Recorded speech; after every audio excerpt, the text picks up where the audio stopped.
Assalamualaikum warahmatullahi taala wabarakatuh dan salam sejahtera. Okey, bersama saya Cikgu Rosilaini. Okey, kita akan teruskan sesi pembelajaran kita pada hari ini, iaitu bab 2, tajuk dia pemfaktoran dan pecahan algebra, standard pembelajaran 2.1.2, kembangan dua ungkapan algebra. Okey, bahagian 1.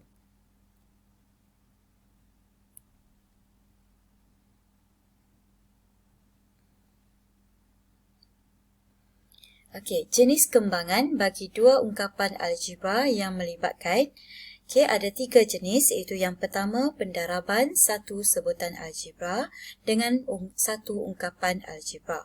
Contoh A, ini adalah satu sebutan dengan satu ungkapan algebra B tambah C.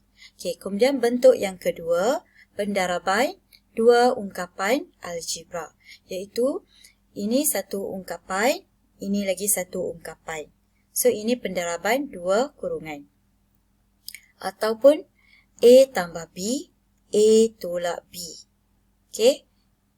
Bentuk yang ketiga ialah melibatkan kuasa dua suatu ungkapan algebra. Contoh A tambah B kuasa 2. Atau A tolak B kuasa 2.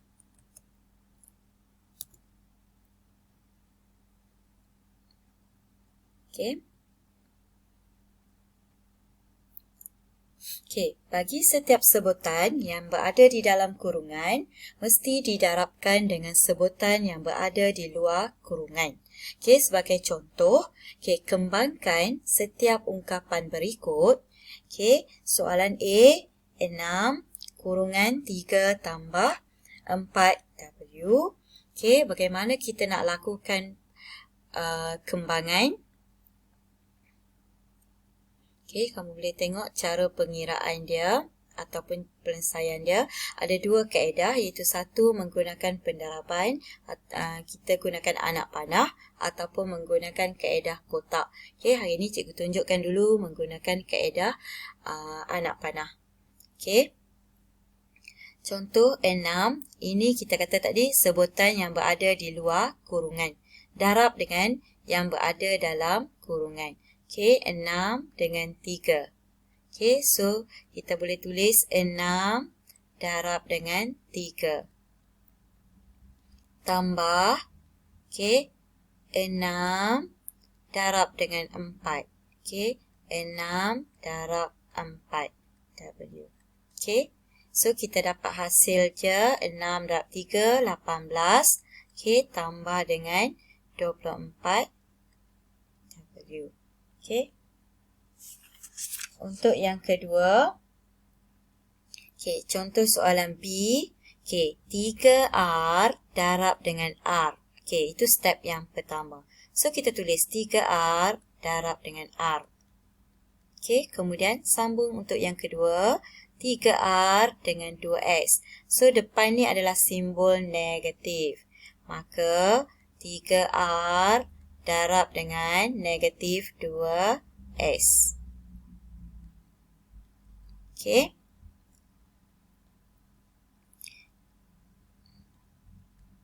Jadi, cari hasilnya 3R darab R, kita dapat 3R kuasa 2. Sini adalah negatif, maka sini pun negatif. 3 darab 2, 6. R darab S, 6RS. Itu sahaja jawapan kita. So, next ialah soalan C. Untuk soalan C, kita ada negatif 5. Negatif 5 darab dengan A tambah 3. Negatif 5. Negatif 5B darab dengan A. So, kita boleh tulis negatif 5B darab dengan A. Kemudian, negatif 5B darab dengan 3. Yang kedua ni, negatif 5 darab dengan 3. So kita dapat hasil dia negatif 5AB. Negatif darab dengan positif, jadi negatif 15B. Okey, itu saja. Okey, untuk soalan D melibatkan nombor pecahan. Okey, masih lagi konsep dia yang sama. Negatif 2 per 3Y. Okey, darab dengan 9Y. Okey, kemudian negatif darab negatif kita akan dapat, ataupun kamu buat dulu negatif 2 per 3Y darab dengan negatif 3Z. Okey, so yang ketiga ialah, okey, kali ketiga kita buat negatif 2 per 3Y darab dengan 6X. Okey, so kita akan dapat ini, kalau kita tengok ini 3 dengan 9, okey, boleh potong. Okey, kita dapat 3. So, negatif 6Y kuasa 2. Okey, negatif. Okey, negatif darab negatif, hasilnya akan jadi positif. Okey, ini pun sama, potong. Okey, tinggal lagi positif 2Y sec. Okey, untuk yang ketiga, bahagian yang ketiga ialah kita akan dapat negatif darab 6. So, ini 3 dengan 6. Okey, pemudahkan 2. Negatif 2 darab 2. Negatif 4Y. Okey, 4YX ataupun XY. Mana-mana boleh. Okey. Kemudian kita tengok pula kepada contoh yang kedua, iaitu kembangkan setiap ungkapan yang berikut. Okey, diberi melibatkan dua kurungan. Okey, kamu boleh tengok apabila diberi melibatkan dua kurungan. Okey, Y. Okey, sama ada kamu nak tulis Y. Okey, saya lebih suka yang ni depan, ni belakang. Ni depan, ni belakang. So, kita boleh buat pengiraan, penyelesaian dia depan. Okey, depan, belakang. Okey, belakang, depan. Belakang. Okey, apa maksud dia? Okey, kita boleh tengok. Depan, Y. Okey, Y dengan Y.